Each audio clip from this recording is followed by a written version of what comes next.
बात करने वाले हैं आपकी प्रश्नावली 1.3 की। इस वीडियो में आपको पहले प्रश्नावली सॉल्व करने से पहले कुछ चीज़ें सीखनी होंगी, वो पहले मैं आपको सिखा देता हूँ। तो स्टार्ट करते हैं। तो जैसे कि आपको पता ही होगा, किसी भी चीज़ को अगर डिवाइड करते हैं या भाग देते हैं किसी चीज़ से, तो या तो वो पूरी तरह विभाजित हो जाता है या उसका कुछ शेषफल बच जाता है। समझ रहे हो ना? तो उसी प्रकार अब इसमें ध्यान देते हैं। तो जैसे कि कुछ वास्तविक संख्याएं होती हैं, तो उनके कुछ दशमलव प्रसार होते हैं। अब जैसे कि उदाहरण के लिए इन 3 संख्या को देखिए। तो इन्हें मैं इधर लिख लेता हूँ, 7/8।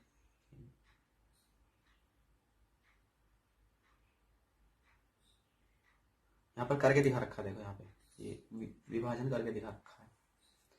तो जैसे 10/3 था, 10/3। तो जब उसको 10 को 3 से विभाजित करेंगे तो ऐसे चलता चला जाएगा। जैसे 3 को 10 से विभाजित करेंगे तो आएगा, पहले 3 या 9, फिर 1 घंटा, फिर दशमलव लगाएंगे, फिर 0 लिखेंगे, फिर 3 लिखेंगे, फिर ये, फिर 1 0, फिर मतलब ये चलता ही चला जाएगा। तो दशमलव मतलब बढ़ता ही जा रहा है, बढ़ता ही जा रहा है। दशमलव के बाद की संख्या बढ़ती जा रही है, कभी खत्म ही नहीं होने का। ठीक है। इसी प्रकार इससे देखो 7/8, 7/8। तो 7/8 को कैसे लिख सकते हैं? 60/8। तो पहले ये छोटा है तो पहले ही दशमलव लग जाएगा। तो यहाँ क्या आएगा? 8 64, फिर इससे 6 0 56, फिर यहाँ 4, यहाँ 0, और फिर देखो, अब देखो ये इससे पूर्णतः विभाजित हो गया। कितनी? इसका शेषफल 0 आ गया और ये इसका उत्तर आ गया। ठीक है। अब इसी प्रकार देखो इसे, अब जब 1 को 7 से विभाजित करेंगे तो चल ऐसे ही करेंगे तो कितना आएगा? मतलब यहाँ पे देखो चलता ही चला जाएगा, मतलब अंत ही नहीं होगा। तो इसी प्रकार से अब देखो, जब हम किसी भी संख्या को किसी चीज से डिवाइड या भाग देते हैं तो उसके 3 केस बनते हैं। किसी भी संख्या को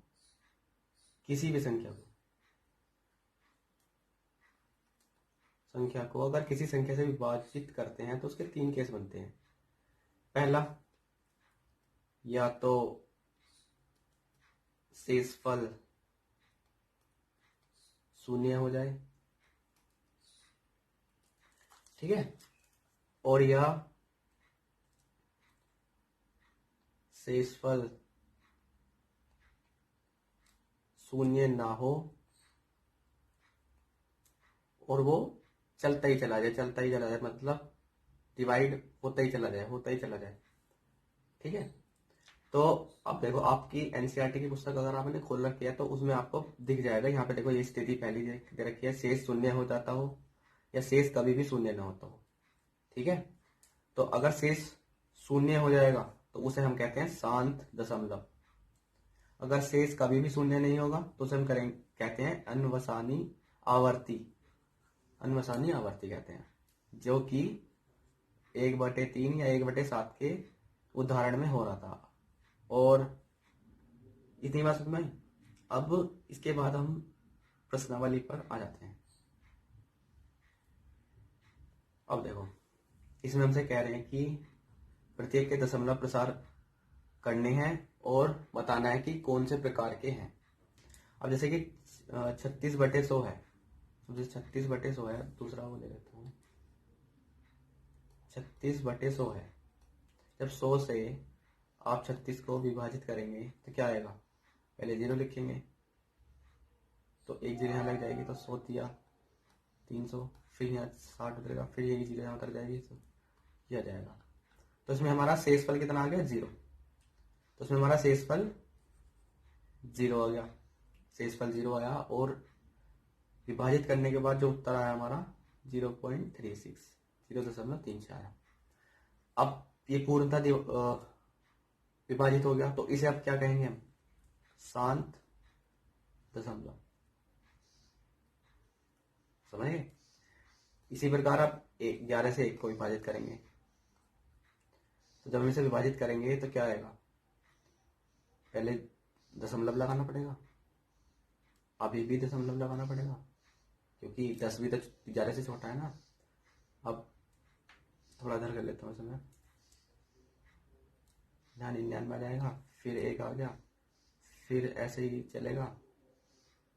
तो मतलब ये चलता ही चला जाएगा, कभी विभाजित नहीं होने का। तो इसे हम क्या कहेंगे, अनवसानी आवृत्ति। ठीक है, उसकी स्पेलिंग थी आवर्ती। ठीक है, एक चीज और थी इसमें,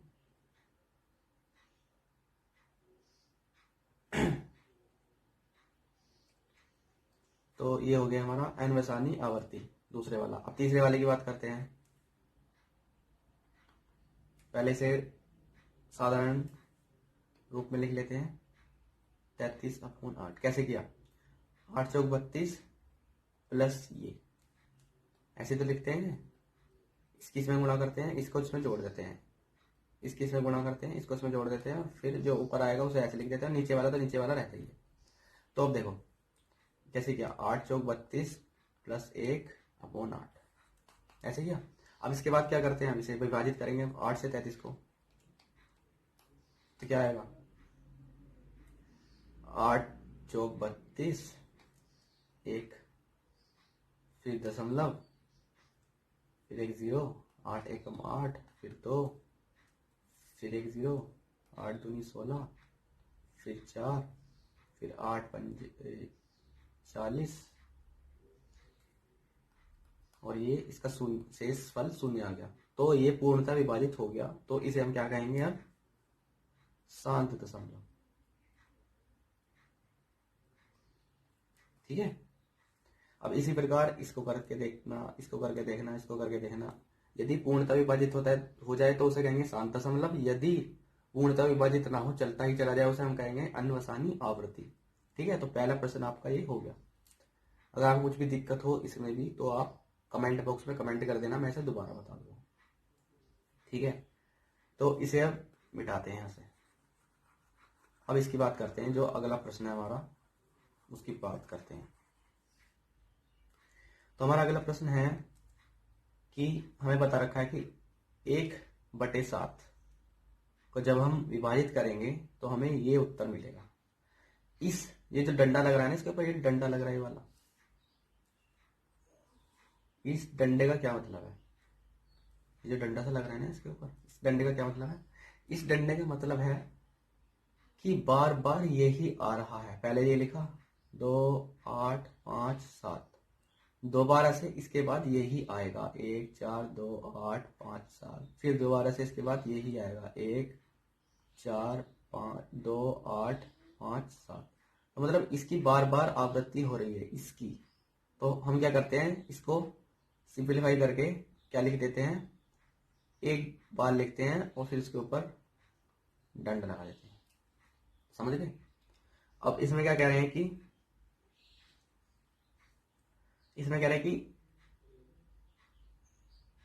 इसका प्रसार क्या होगा, इसका प्रसार क्या होगा, इसका प्रसार क्या होगा, इसका प्रसार क्या होगा, इसका प्रसार क्या होगा।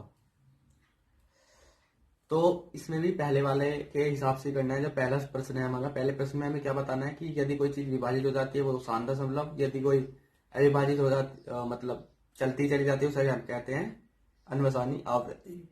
तो 1/7 का जो है, 1/7 का चलता ही जा रहा है, चलता ही जा रहा है, चलता ही जा रहा है। तो ये क्या हो गया हमारा 1/7 अनवसानी आवृत्ति।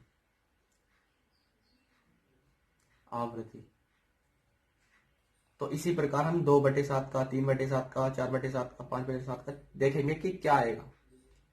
तो 2/7 का मैं आपको करके बताता हूँ और बाकी का आप खुद कर लेना। ठीक है, ये यदि दिक्कत आए इसमें भी तो मैं बता दूंगा।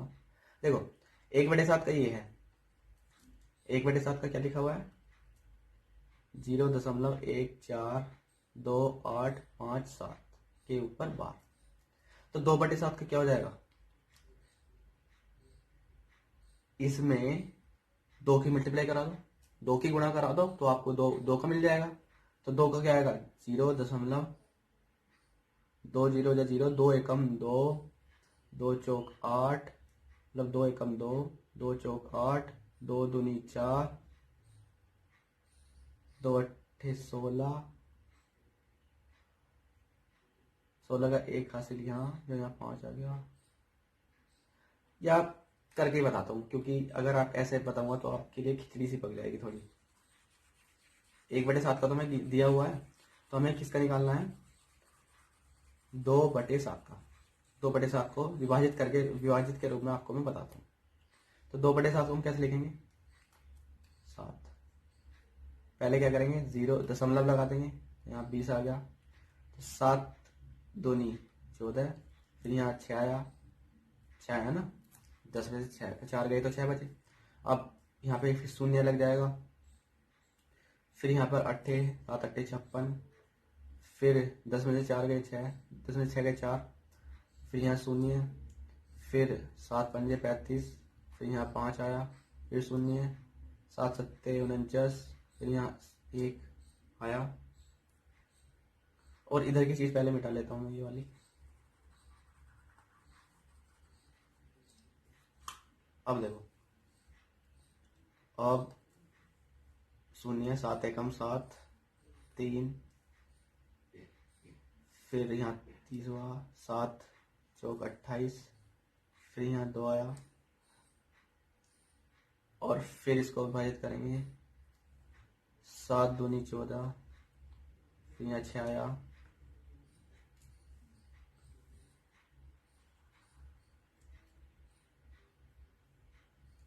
फिर यहाँ शून्य,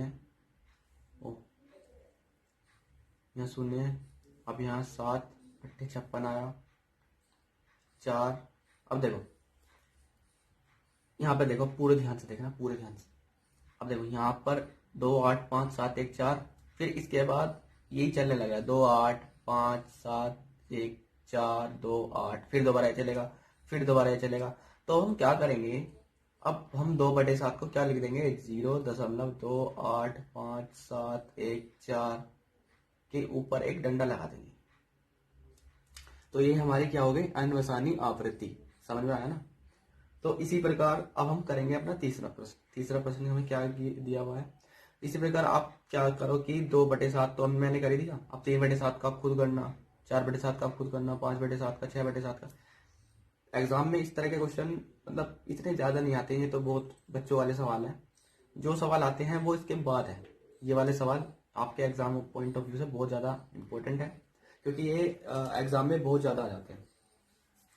तो सबसे पहले बात करते हैं हम इसकी। तो इसमें हमें क्या करना पड़ेगा, तो इसका एक तरीका है, वो पहले आपको सीखना पड़ेगा। इसे हम मिटा देते हैं,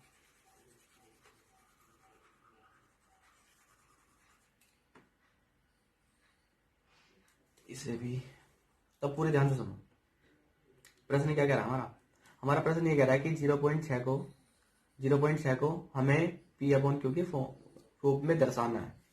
तो हम कैसे करेंगे, तो देखो 0.6 को लिखते हैं। पहले सवाल करने का तरीका है, तो हम क्या करेंगे, x मान लेंगे 0.6 के ऊपर। इसका मतलब आपको पता ही है, इसका मतलब है कि बार बार ये लिखना है अनंत तक, और इसको हमें किसके रूप में दर्शाना है, P/Q के फॉर्म में। अब देखो इसका रूल क्या है, रूल जब भी जितनी भी संख्या के ऊपर, जितनी भी संख्याओं के ऊपर ये डंडा लगा हो, ये वाला डंडा, उतने ही 10 से मल्टीप्लाई करा दो। मतलब अगर 2 संख्याओं के ऊपर लगा है तो 100 से गुणा करा दो, अगर 3 संख्याओं के ऊपर लगा है, 3 संख्याओं के ऊपर लगा है तो 1000 से गुणा करा दो। ये रूल है, समझ में आ गया ना। इसमें हमारे एक ही संख्या के ऊपर लगा है ये डंडा, तो हम 10 से गुणा कराएंगे। तो हमने 10 से गुणा कराई इसमें भी और इसमें भी। जब हम 10 से गुणा कराएंगे इसमें और इसमें, तो क्या आएगा, 10x और जब 10 की इसमें गुणा होगी तो यहाँ हो जाएगा 6.666। देखो ये समझ में आया, जब 10 की गुणा होगी तो ये दशमलव इधर की जगह यहाँ आ जाएगा, समझ में आया ना। इसी प्रकार जब 10 की गुणा इसमें होगी तो ये 10x हो जाएगा और ये आपका 6.66 हो जाएगा। अब हम क्या करेंगे, अब हम करेंगे क्या, अब हम इसमें से इसको घटा देंगे, मतलब इसको पहले इसके नीचे लिख लो, इसको इसके नीचे लिख लो यहाँ पे, तो यहाँ x लिख लो और यहाँ 0.6666। अब हम इसे घटा देंगे इसमें से, तो 10x में से 1x गया तो 9x बचे, मतलब 10 में से 1 गया तो 9 नहीं बचेंगे क्या, 9 ही तो बचेंगे, तो हमने वही तो करा, 10 में से 1x गया तो 9x बचे। अब 6.66 में से 0.66 गया तो 6 बचे, समझ में आया ना। अब देखो यहाँ पर 9x लिखा हुआ है और यहाँ पे 6 लिखा हुआ है, तो अब x की वैल्यू क्या जाएगी 6/9। अब 3 दूनी 6, 3 तिया 9, तो x की वैल्यू क्या आ गई 2/3। तो इस प्रकार हम इन्हें p/q के रूप में दर्शा सकते हैं। अब इसी प्रकार अगला प्रश्न करते हैं। हमारा अगला प्रश्न क्या गिवन है, ये गिवन है ये, इसे भी हमें p/q के रूप में दर्शाना है 0.47 के ऊपर बार। तो अब यहाँ देखो 0.47 के ऊपर बार, इसे भी हम ऐसे करेंगे जैसे पिछले वाला सवाल करा। तो हम क्या करेंगे, ये दूसरा है, तीसरे प्रश्न का दूसरा भाग। तो पहले हम x मान लेंगे 0.47। इसका मतलब क्या है, बार बार ये साथ ही आया जा रहा है, तो इसमें भी हमारा एक बार आ रहा है, तो एक बार के लिए हम क्या लगाएंगे 10 से गुणा करेंगे। तो हम क्या करेंगे, अब 10 से गुणा कर देंगे इसकी और इसकी, तो जब 10 से गुणा करेंगे क्या आएगा 10x, आएगा 4.7777। अब हम क्या करेंगे, इस वाले चीज को इसके नीचे लिख लेंगे, तो आएगा x बराबर 0.4777। ठीक है। अब हम क्या करेंगे, इसमें से इसे घटा देंगे, तो आएगा 9x, यहाँ कितना आएगा 4.3। समझ में आया ना, 4.3 आ गया। अब x यहाँ पर है, अब 4.3/9 इतना हो गया। अब इस दशमलव को हटा देंगे, यहाँ 90 आ जाएगा। तो हमारा x जो है, x क्या था हमारा, x हमारा ये था, अब ये किस रूप में आ गया, इस रूप में आ गया 43/90। तो ये हमारा इसका उत्तर हो गया तीसरे के दूसरे प्रश्न का। इसी प्रकार हम करेंगे तीसरे का तीसरा प्रश्न। तीसरे का तीसरा प्रश्न क्या करा, ये है 0.001 के ऊपर बार। तीसरे का तीसरा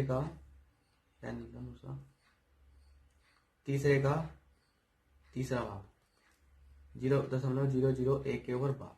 तो इसे हम कैसे करेंगे, अब देखो इसमें 3 संख्याओं के ऊपर बार है, तो इसमें किसकी गुणा करानी पड़ेगी 1000 की। समझ में आया ना, जितने के ऊपर 12 उतनी 0 की गुणा होगी एक के साथ। अब देखो पहले हम x मान लेंगे, इसे 0.001001 इसका मतलब यही तो है, बार बार यही रिपीट हो रहा है।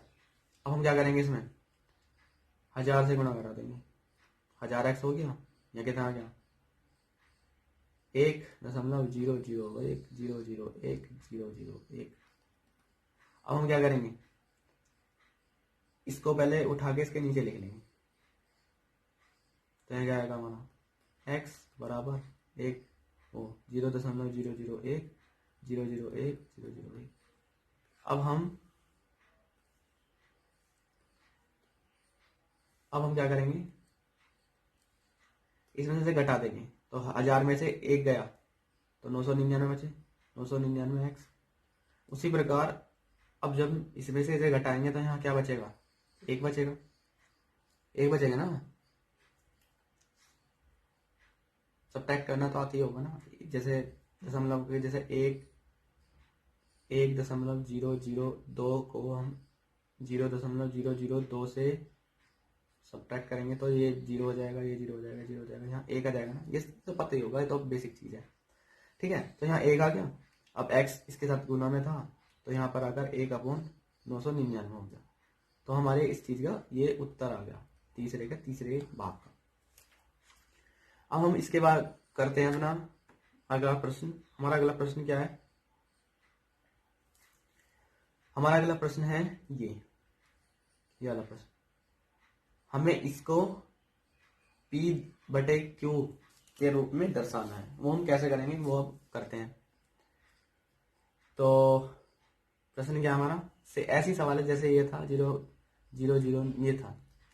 अब x के बराबर में लिखेंगे हम 0.999। अब इसमें देखो कितनी संख्या बार बार रिपीट हो रही है, एक संख्या। तो इसे हम ऐसे लिख सकते हैं ना, इधर तो समझ में आता है आपको। अब देखो, अब एक रिपीट हो रही है तो एक रिपीट के लिए कितने से गुणा करनी पड़ेगी? 10 से। तो यहाँ 10x, यहाँ आएगा 9.999। अब इसको इसके नीचे लिख लेंगे x बराबर 0.9999।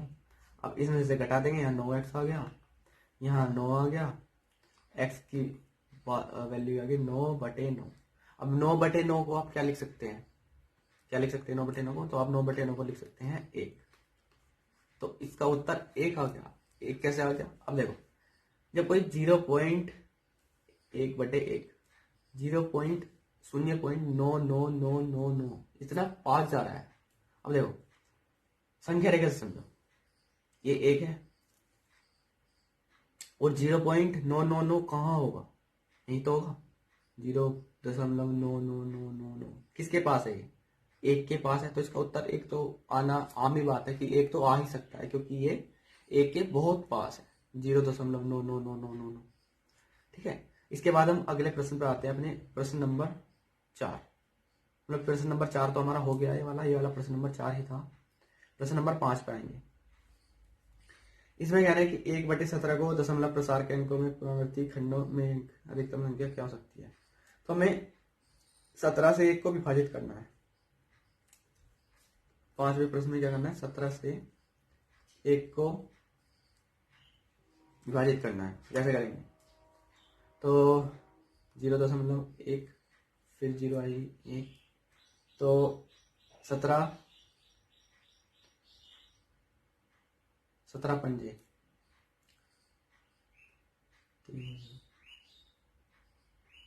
85, तो कितना आएगा? 15। फिर यहाँ पर शून्य लगेगी इधर। तो इसमें आपको कुछ नहीं करना है, इसमें आपको सिर्फ 17 से 1 को भाग करना है और जो उत्तर आएगा वो आपको लिखना है, उत्तर लिखना है, यही उत्तर हो जाएगा आपका। मैं इसलिए नहीं कर रहा हूँ क्योंकि वीडियो काफी लंबी हो जाएगी। आप इसे कर लेना, इसमें कुछ नहीं करना, 17 से 1 को विभाजित करना है बस। ये उत्तर है आपका, ये वाला है, ये उत्तर है। ठीक है, तो अगले प्रश्न पर आते हैं हम अपने। अगला प्रश्न है हमारा P/Q के रूप में की परिमेय संख्याओं के अनेक उदाहरण लीजिए। P और Q पूर्णांक है जिनका एक के अतिरिक्त अन्य कोई कनिष्ठ गुणनखंड नहीं है जिसका साधारण दशमलव निरूपण। क्या आप अनुमान लगा सकते हैं कि Q को कौन सा गुण अवश्य संतुष्ट करना चाहिए? परिमेय संख्याओं के अनेक उदाहरण लीजिए जहाँ P पूर्णांक एक के अतिरिक्त कोई कनिष्ठ गुणनखंड नहीं है।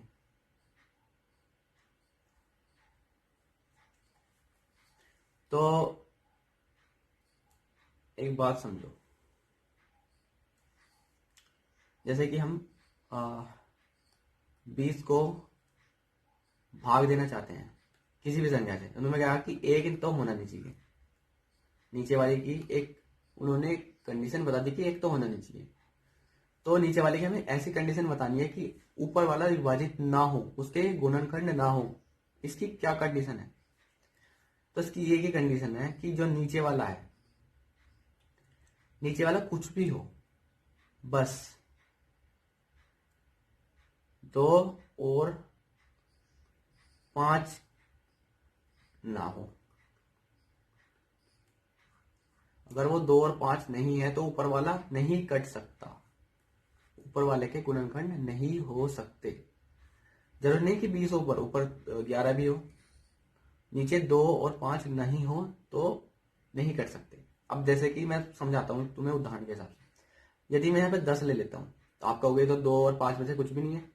अरे बेटे, ये 2 और 5 दोनों हैं, ये 2 और 5 दोनों हैं। अगर यहाँ 2 और 5 हो जाएंगे तो ऊपर वाला बड़ी आसानी से कट जाएगा। ठीक है, 20 तो कट ही जाएगा। अब इसी प्रकार यहाँ पे ले लो 10, यहाँ भी 2 और 5 है तो इससे भी कट जाएगा, या 11/3। अब ये नहीं कटेगा, क्यों? क्योंकि यहाँ 3 आ गया। 3, 2 और 5 में से कुछ भी नहीं है। ठीक है, तो आपको क्या कर इस सवाल खींचे मत पकड़ो, पूरे ध्यान से सुनो। इसमें सवाल में क्या है कि आप ऊपर कुछ भी रखो, ऊपर कुछ भी रखो, नीचे वाले की क्या कंडीशन होनी चाहिए कि ऊपर वाला डिवाइड ना हो। तो नीचे वाले की एक ही कंडीशन है कि नीचे वाला 2 या 5 के रूप में नहीं होना चाहिए, 2 या 5 के रूप में नहीं होना चाहिए, नहीं तो ऊपर वाला कट ही जाएगा। 2 या 5 को छोड़कर कुछ भी हो तो ऊपर वाला नहीं कटेगा। इसमें सवाल भी ये करेंगे। अगर आपको इसमें अभी कंफ्यूजन सी है ना, तो आप आंसर जो उसकी उत्तर पुस्तिका है पीछे एनसीईआरटी में वो देख लेना, उसमें भी यही लिखा हुआ है। तो अगले प्रश्न पे आते हैं। यार चलो दोबारा समझना। देखो इस सवाल में क्या कहना है कि अगर आप बटे के ऊपर कुछ भी लिखोगे, बटे के ऊपर कुछ भी लिखोगे ना, यदि वो विभाजित होता है तो उसकी एक कंडीशन है, और यदि वो विभाजित नहीं होता है उसकी एक कंडीशन है। और वो किसकी कंडीशन है? नीचे वाली। तो मैं क्या बता रहा हूं, यदि नीचे वाला 2 या 5 में से कुछ भी है, 2 या 5 में से कुछ भी है, तो ऊपर वाला हमेशा कट जाएगा, चाहे उत्तर दशमलव में आए या डायरेक्ट कट जाए। ठीक है। दूसरा केस, यदि नीचे वाला 2 या 5 को छोड़कर कुछ भी है, 2 या 5 को छोड़कर कुछ भी है, तो ऊपर वाला नहीं कटेगा, ऊपर वाला नहीं कटेगा। मतलब उसका उत्तर दशमलव में तो कुछ आएगा पर वो चलता ही चला जाएगा और रुक ही नहीं सकता। सिर्फ जब ही शांत दशमलव बनेंगे जब 2 या 5 नीचे होंगे। जैसे कि अगर आप 8 ले लेते हो नीचे, तो नीचे 8 की वजह से यहाँ पे 2 2 2, तो इसमें भी 2 है। समझ रहे हो ना? तो मैं ये कहना चाहता हूँ कि नीचे अगर 2 या 5 में से कुछ भी है तो ऊपर वाला 100% कट जाएगा। यदि 2 या 5 में से ऊपर कुछ भी नहीं है, नहीं 2 या 5 में से नीचे कुछ भी नहीं है, तो ऊपर वाला नहीं कटने का। जैसे कि 3 और 7 और 11। समझ रहे हो ना? अब अगले प्रश्न पे आते हैं। तो अगला प्रश्न क्या है हमारा कि ऐसे 3 संख्या लिखनी है जिनके दशमलव प्रसार अनवासनी अनावृत्ति हो। अनवासनी अनावृत्ति पहले आपको बतानी पड़ेगी, अनवासनी अनावृत्ति क्या होती है। तो अनवासनी अनावृत्ति पहले आपको बतानी पड़ेगी। अनवासनी आवृत्ति, देखो मैंने आपको क्या बताया, शांत दशमलव बताया। शांत दशमलव वो जो विभाजित हो जाए, जिसका कुछ फाइनाइट उत्तर आ जाए दशमलव के बाद। फाइनाइट मतलब कुछ देर बाद उत्तर आ जाए। और अनवसानी आवृत्ति ये क्या था कि आप का विभाजित तो हो जाए पर बार बार वही आता जाए, तो इसे कहते हैं अनवसनी आवृत्ति। अब एक होता है अनवसानी अनावृत्ति, अनवसानी अनावृत्ति। अब इसमें क्या होता है, देखो इसका सीधा मतलब ये है कि इसमें तो एक एक चीज बार बार दोहरा रही है, मतलब एक ही चीज बार बार रिपीट कर रही है, जैसे 2 3 2 3 2 3 2 3। इसमें ऐसा नहीं होता। इसमें क्या होता है, इसमें अलग अलग वैल्यू आती चली जाती है, पर ये कभी विभाजित नहीं होता। या तो वो पूरी तरह विभाजित हो जाएगा कुछ भी चीज, यदि P बटे Q कुछ चीज है तो पूरी तरह विभाजित हो जाएगा, उसको हम कहेंगे शांत दशमलव। यदि वो विभाजित नहीं होता है और एक ही चीज बार बार दोहराती जाती उसको हम कहते हैं अनवसानी आवृत्ति। यदि वो विभाजित नहीं होता है और बार बार एक चीज नहीं आती है, मतलब बार बार एक चीज नहीं आती है, जैसे अलग अलग चीज आती रहती है, उसे हम कहते हैं अनवसानी अनावृत्ति। तो इसमें हम हमसे यही कह रहे हैं कि हमें 3 उदाहरण ऐसे देने हैं जिनमें अनवसानी अनावृत्ति हो। तो ऐसे उदाहरण क्या हो सकते हैं आप बताइए। तो ऐसे उदाहरण आपके हो सकते हैं, आप कैसे उदाहरण हो सकते हैं, जैसे कि 22/7 का है, या इसका उत्तर हो सकता है 22/7 या 23/7 या 29/7। ऐसे कुछ अपने हिसाब से आप सोच सकते हैं जो इनके उत्तर हो सकते हैं।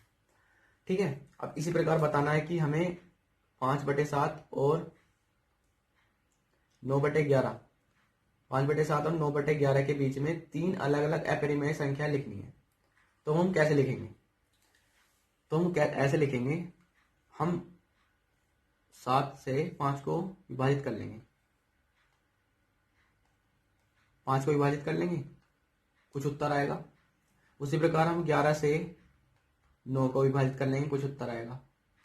अब जैसे हम 7 से 5 को विभाजित करते हैं तो मैं मानता हूं कि क्या उत्तर आएगा, 0.7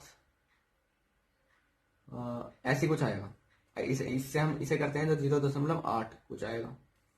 तो हमें 3 अलग संख्या लिखनी है, अपरिमेय संख्या। तो वो कैसे लिख सकते हैं? जैसे 0.7 आया, 7 1 आया, 3 4 ऐसे कुछ आया, और 0.8 1 4 3 ऐसे कुछ आया। तो हम क्या लिखेंगे? 0.723 ये लिख देंगे, एक लिख देंगे 0.73 3 ये लिख देंगे, एक लिख देंगे 0.744 ये लिख देंगे। तो इनके बीच की 3 संख्या हम इस प्रकार लिख सकते हैं। पहले इन दोनों को विभाजित कर लेंगे, विभाजित करने के बाद इनके उत्तर आएंगे, इनके उत्तर दशमलव में आएंगे। दशमलव के बीच में जो नंबर होंगे उन दशमलव वाले नंबरों को, संख्याओं को हम लिख देंगे यहाँ पर। तो यहाँ हमारा हो जाएगा उत्तर। अब प्रश्न नंबर 9 क्या है हमारा? प्रश्न नंबर 9 है हमारा कि हमें बताना है कि इनमें से कौन सा परिमेय है, कौन सा अपरिमेय है।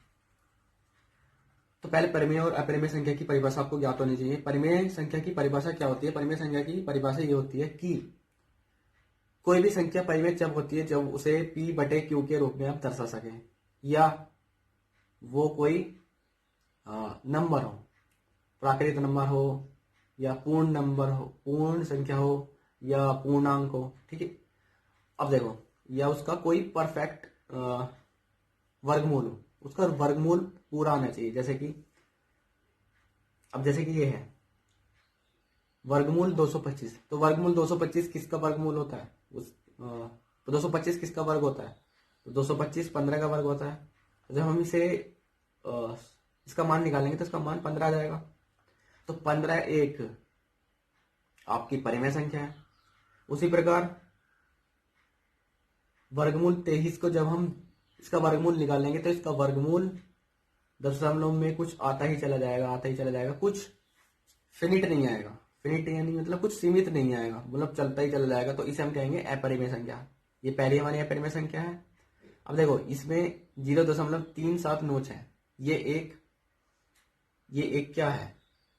अगर हम दशमलव हटाते तो हम नीचे 4 जीरो लगा सकते हैं। अगर हम दशमलव हटाते तो हम नीचे क्या लगा सकते हैं? 4 जीरो।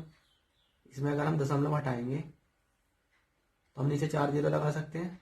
तो हमने इसे P/Q के रूप में दर्शा लिया। तो ये क्या हो गया? हमारा परिमेय हो गया। इसी प्रकार इसे देखो, अब 7.47847, तो इसमें एक ही चीज बार बार आवृत्ति कर रही है। तो ये अनवसानी आवृत्ति वाला 7.47848, तो इसमें बार बार यही आवृत्ति कर रहा है। तो ये भी हमारा क्या हो जाएगा? परिमेय संख्या होगी। ये भी परिमेय होगी, क्योंकि हम इसे P/Q के रूप में दर्शा सकते हैं। वो किससे? जो हमने अभी अभी ऊपर जो कुछ प्रश्न किए थे ना, इस तरह के ही थे कि हम इन्हें भी P/Q के रूप में दर्शा सकते हैं। अब देखो, इसे देखो, पांचवे वाले को बहुत ध्यान से देखो। इसमें क्या लिख रहा है? 1.0 1 0 1.10100 1000001। अब इसमें देखो कुछ भी बार बार किसी भी चीज की आवृत्ति नहीं हो रही, मतलब बार बार रिपीट नहीं हो रहा। देखो एक 10 था, फिर 100, फिर 1000, फिर 10,000। तो इस तरह के जो जितने भी नंबर होते हैं उन्हें हम अपरिमेय संख्या कहते हैं, क्योंकि हम इन्हें P/Q के रूप में नहीं दर्शा सकते। तो इसके बाद हम करेंगे आपकी प्रश्नावली 1.4। अगर आपको ये वीडियो पसंद आई हो तो लाइक करें वीडियो को, सब्सक्राइब करें मेरे चैनल को। और आपका कुछ भी डाउट हो या कमेंट हो तो आप कमेंट बॉक्स में कमेंट कर देना। कुछ प्रश्न इसमें थे जो थोड़े जटिल हैं, पर इस प्रश्नावली में जो आपके लिए बहुत इंपॉर्टेंट प्रश्न है वो प्रश्न सिर्फ वो ही है, एक तो P/Q के रूप में दर्शाना या ज्ञात करना कि कौन सी संख्या परिमेय है या कौन सी संख्या अपरिमेय है। ठीक है, तो इस प्रश्नावली से आप इन क्वेश्चन पर ज्यादा फोकस करना। ठीक है, तो इस टाइप के क्वेश्चन आपके एग्जाम में आते हैं। ठीक है, तो bye bye and have a good day.